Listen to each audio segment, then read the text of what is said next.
नमस्कार, capital TV में आपका स्वागत है। अमेरिका के सैन फ्रांसिस्को में इंडियन कॉन्सुलेट के ऊपर खालिस्तानियों ने हमला किया। पूरे देश भर में बवाल मचा, लेकिन मोदी सरकार ने यह तय कर लिया, ये खालिस्तानी चूहे चाहे वो अमेरिका में छुपे हो या कनाडा में या जर्मनी में, यूके में या फिर ऑस्ट्रेलिया में, दुनिया के किसी भी कोने में छुपे होंगे, उनको ढूंढ के निकाल के उसको खत्म करने की तैयारी मोदी सरकार ने शुरू कर दी है।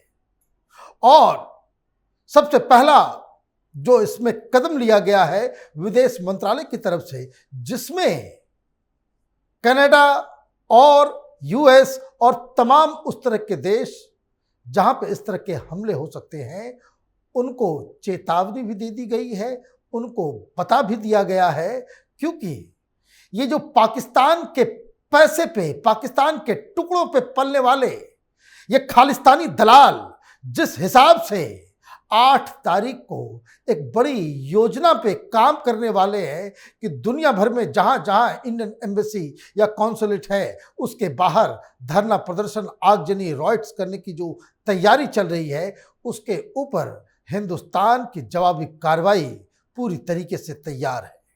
ये जानने और समझने के लिए हमारे साथ मेजर जनरल एसपी सिन्हा साहब हैं। आपको बहुत बहुत स्वागत है सर। कैसे इलाज होगा? ऑपरेशन ठोको। ऑपरेशन ठोको जो ऑपरेशन है उसको बहुत प्रोफेशनल तरीके से अंजाम देना है और यह सब चूहे मौत के घाट उतार दिए जाएंगे।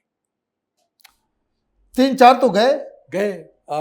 6 मई को परमजीत सिंह पनवर लाहौर में गया, मारा गया। 15 जून 2023 को अवतार सिंह खांडा लंदन में मर जाता है। 18 जून 23 को हरदीप सिंह निज्जर कनाडा में उसकी डेथ हो जाती है। ये कोइंसिडेंस है, संयोग है, या हिंदुस्तान की ताकत दिख रही है? मैं तो कहूंगा कि ये तो डिवाइन जस्टिस है। डिवाइन जस्टिस, एकदम डिवाइन जस्टिस है ये। डिवाइन जस्टिस, आप आतंक फैलाओगे, गोली से खेलोगे तो गोली से मारे जाओगे। एक कहावत है, people who live by sword die by sword. जो तलवार के दम पे जिंदा रहते हैं वो तलवार के माध्यम से मरते हैं। और मैं अपने फ्रेंड्स ऑफ इंडिया को शाबाशी देना चाहता हूँ। वो फ्रेंड्स ऑफ इंडिया एक ऐसा ग्रुप है, ऐसी शक्ति है जो इन लोगों की मैंने मौत के बारे में बताया, उसके पीछे उनका हाथ है। वो फ्रेंड्स ऑफ इंडिया का कौन है आप भी जानते हो, मैं भी जानता हूँ। सरकार की नीयत बहुत साफ है। सठम साठ्यम समाज चरित। इनको, ये देश के दुश्मन हैं, इनको निपटाना है। जयशंकर जी ने बहुत साफ शब्दों में कनाडा को भी संदेश दिया और बाकी लोग को भी संदेश दे दिया है। यदि आप खालिस्तानियों का कंट्रोल नहीं कर पाओगे तो there will be reaction, strong reaction from India. Jaishankar ji बहुत नपा तुला बोलते हैं, बट हर एक वाणी में 5-5 किलो का वजन है। There will be strong reaction from India, मतलब साफ है। और रिएक्शन कैसे कैसे हो सकता है? आर्थिक दृष्टिकोण पे हो सकता है, डिप्लोमेटिक रिश्ता पे हो सकता है, जो ट्रेड है उस पे हो सकता है, गिव एंड टेक बिजनेस में जो है अपना मेक इन इंडिया तक जो हम अपॉर्चुनिटी लोगों को देना चाहते हैं कि भाव यहाँ आओ, इंडस्ट्री बैठाओ, अपना धंधा ठीक करो, हमको टेक्नोलॉजी दे, उन पे उनको बुरा असर पड़ सकता है। यूनाइटेड नेशंस में जो सपोर्ट चाहते हैं उसमें कष्ट होगा। जिस तरह ऑल आउट डिप्लोमेटिक वॉर शुरू हो जाएगा, एकदम मल्टी फ्रंटल अटैक, चारों तरफ से घेरो इनको। और कनाडा में पहली बार मैंने देखा कि दहशत आ गई। वहां की सरकार अब कह रही कि ये ठीक नहीं है। हाँ, कहेगी। जब कॉस्ट बेनिफिट एनालिसिस लोगों को नजर आता है कि जो हमको फायदा क्या है और नुकसान क्या है, जब नुकसान भारी दिखता है तो ऑब्वियसली वो तो फायदे के रास्ते पे आएंगे। मिस्टर ट्रूडो को समझ में आ रही है बात। हिलरी क्लिंटन ने कहा था, मनीष, कि जो पाकिस्तान के परिप्रेक्ष्य में कि जो सांप पिछवाड़े में पालते हैं, कोई जरूरी नहीं है कि पड़ोसी को काटेगा, आपको भी काटेगा, आपको भी काटेगा। ट्रूडो समझ नहीं रहा है, ये सांप हैं, ये कनाडा को खा जाएगा, डस लेगा। ये नाग हैं, डसेगा, मौत है। ट्रूडो की कनाडा की मौत है। ये खालिस्तान कर रहा है, कहीं कनाडा ना खालिस्तान बन जाए। ट्रूडो को समझ। मुझे बात बताइए कि सरकार तो एक्शन ले रही, क्या क्या सरकार को करना चाहिए? तीन चार दृष्टिकोण से मैं बोलूँगा राइट। कि कैसे हम अपना एम्बेसी का और कॉन्सुलेट की सुरक्षा बढ़ा सकते हैं। वो डिफेंसिव एंगल, हर एक चीज़ का, ऑफेंस एंड डिफेंस दोनों ही चीज हर एक होता है। ऑपरेशन का होता है Right. Defence angle and offensive angle. उसके बाद अमेरिका के परिप्रेक्ष्य में और हम फॉरेन डिप्लोमेसी के बारे में बात कर रहे हैं। अब हम आते हैं डिफेंसिव एंगल। कोई भी वाइटल एरिया, वाइटल पॉइंट हमको आर्मी में सिखाया जाता है, या पर्सनल सिक्योरिटी होता है, इनर रिंग होता है, उसके बाहर की रिंग होती है, second ring, third ring, outer ring, fourth outer ring. क्या हमारे जितने एम्बेसी हैं या कॉन्सुलेट हैं उनको at minimum 4 rings of security दिया गया है? मुझे नहीं लगता है अब उसकी जरूरत पड़ गई है। उसकी जरूरत पड़ी है। आप सिंपल चीज बताता हूँ, सैन फ्रांसिस्को में जो हुआ है, आतंकी आके कैसे बिल्डिंग तक पहुंच जाते हैं और आग लगाते हैं। इसका मतलब है ये सब कोई पेरिमीटर है ही नहीं, कोई रिंग्स ऑफ डिफेंस है ही नहीं। और यदि फर्स्ट लाइन ऑफ डिफेंस हो, सेकंड लाइन ऑफ डिफेंस हो, थर्ड लाइन ऑफ डिफेंस हो, वॉच टावर हो छत पे, वहाँ फ्लड लाइट हो, 2 किलोमीटर के रेडियस में वो फ्लड लाइट घूमता रहे, और जैसे जेल में दिखाते हैं कि कैदी भाग नहीं जाए, वो यदि फ्लड लाइट सब पूरा रोड पे मॉनिटर करे तो 2 किलोमीटर से पता चल जाएगा कि आतंकी आ रहे हैं। तो आपके पास एक रिएक्शन टाइम है रिएक्ट करने के लिए। उसके बाद मेरा सरकार से निवेदन है कि डॉग स्क्वाड, जो थर्ड या फोर्थ लेयर ऑफ जो डिफेंस हो, उसमें डॉग स्क्वाड, मोस्ट फेरोशियस कुत्ते, विश्व के सबसे खतरनाक कुत्ते जो होते हैं, उनको आप डिप्लॉय कीजिए। डॉग स्क्वाड ग्रुप ऑफ 20-25, फिर मैं देखता हूं कौन हमारे बिल्डिंग को छू भी सकता है। उसके बाद मेरा सरकार से निवेदन है कि जब तक खालिस्तान का समस्या पूरी तरह से हम खत्म नहीं कर देते हैं, स्पेशल कमांडो फोर्स हर एक एम्बेसी में, basically America, USA, Canada, Australia में पोजीशन किया जाए परमानेंट बेसिस पे, और वहां के सरकार को कह दिया जाए कि राइट टू सेल्फ डिफेंस में, जब हमको यदि एम्बेसी को खतरा नजर आएगा, राइट टू सेल्फ डिफेंस में हमारे कमांडो फोर्स फायर करेंगे, और फायर करेंगे राइट ऑफ सेल्फ डिफेंस में shoot to kill, shoot to kill, not hurt, घाव देने के लिए नहीं, जान मारने के लिए इस्तेमाल करेंगे। लक्ष्मण रेखा तय कर दी जाए कि इसके अंदर घुसे नहीं कि मारे जाओगे। और ये कानून का अवहेलना नहीं होगा, क्योंकि कोई भी जुडिशियल सिस्टम में, हिंदुस्तान में भी जुडिशियल सिस्टम है, यदि मैं आपको मारने के लिए चाकू निकालता हूं राइट टू सेल्फ डिफेंस में, आप मुझे मार सकते हैं। ये क्रिमिनल एक्टिविटी नहीं है आपका, you can kill me. Right to self defence, ये सभी सरकारों को बता देना पड़ेगा कि हमारे स्पेशल कमांडो फोर्स गोली चलाएंगे, ऑर्डर है शूट टू किल। उसके बाद जो हमारे फ्रेंड्स ऑफ इंडिया हैं, फ्रेंड्स ऑफ इंडिया बड़ा अच्छा काम कर रहे हैं, मेरा उनको आशीर्वाद है मेरा, और निवेदन है आप इसमें और गति लाइए। हिंदुस्तान की सरकार को पासपोर्ट कैंसिल कर देना चाहिए, ताकि ये पर्सन नॉन ग्राटा बन जाए पर फोर्स उस देश को, क्योंकि हमारे पास एक्सट्रेडिशन ट्रीटी है, उनको यहाँ भेजना पड़ेगा, और यहाँ हमारी पुलिस तैयार है उनका स्वागत करने के लिए। PIO स्टेटस खत्म करो, इनके जितने खालिस्तानी हैं उनके बैंक अकाउंट्स फ्रीज करो, हिंदुस्तान में एसेट्स फ्रीज करो, और जो बिल्डिंग वगैरह है पंजाब में, बुलडोजर से ध्वस्त कर दो, बुलडोजर से गिरा दो, खत्म करो खेल। उसके बाद जो फंडिंग इनको मिलता है पाकिस्तान ISI से या जॉर्ज सोरोस के माध्यम से, उसका सोर्स क्या है, कौन कौन प्लेयर्स हैं, उनको अरेस्ट करो, जस्ट शूट देम। देखो मेरे डिक्शनरी में बहुत साफ है, traitors of India have to be liquidated. Hindustan के जो राजद्रोही हैं, आतंकी हैं, उन पर कोई मर्सी नहीं हो सकती, वो कानून से नहीं चल रहे हैं, उनकी यही सजा है।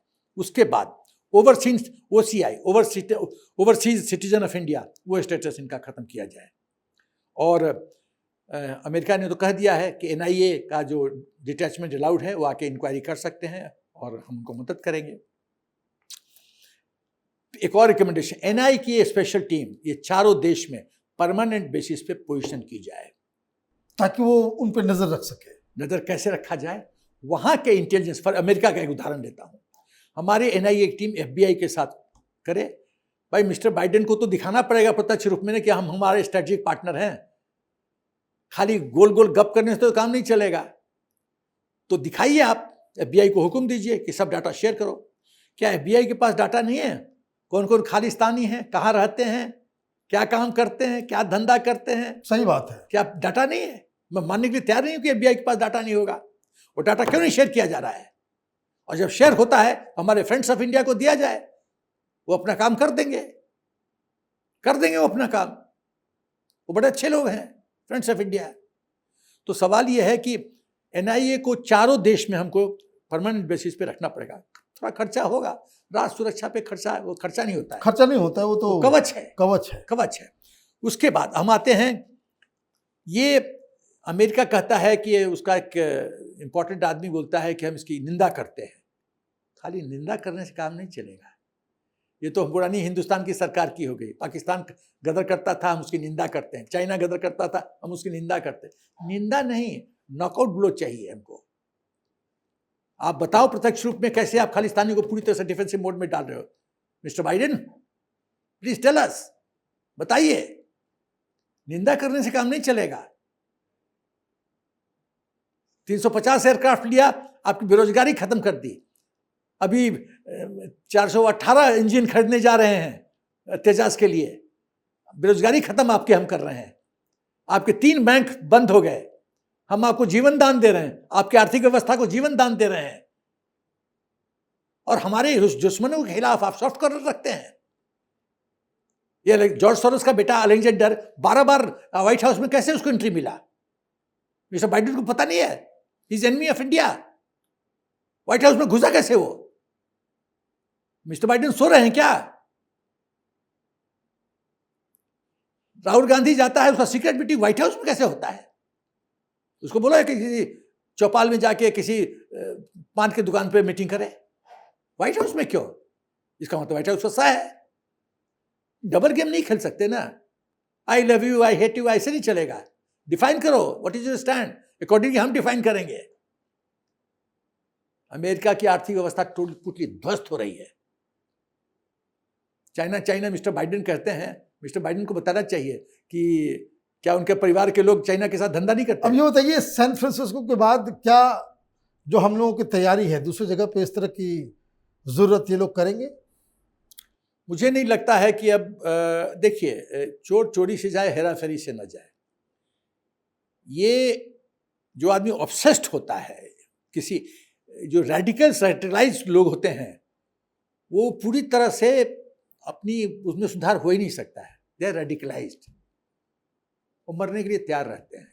वैसे ज्यादातर जो सिख हैं जो बाहर रहते हैं उनको खालिस्तानियों का समर्थन नहीं होता है। लेकिन ये कुछ एलिमेंट जो पैसे को लेकर के पाकिस्तान की दलाली के चक्कर में, ये पन्नू के जैसे लोग। अब एक और बात मैं आपको बताऊं कि सैन फ्रांसिस्को में ही क्यों हुआ, वहां एक रो खन्ना ऐसा आदमी है जिसका वर्चस्व है, पॉलिटिक्स में भी हाथ है उसका, सब कुछ। ये कौन है? ये वही रो खन्ना है जिसने ये किसान आंदोलन के दौरान वो टूल किट को जिसने बनवाया था, जिसको फंड किया था। ये जो ट्विटर के ऊपर तो कोई पॉर्न स्टार आ रही है, तो कोई ग्रेटा थनबर्ग आ रही है, वो किसान आंदोलन में जो, ये पन्नू का फंडर है, खालिस्तानी पाकिस्तानी का दलाल है वो। और उसके पैसे को लेकर के हिंदुस्तान में ये किसान आंदोलन चलाया जा रहा था कुछ लोगों के द्वारा, सब नहीं, कुछ तो थे ही। ये सबको मालूम था, आपने उन्हें रोका नहीं।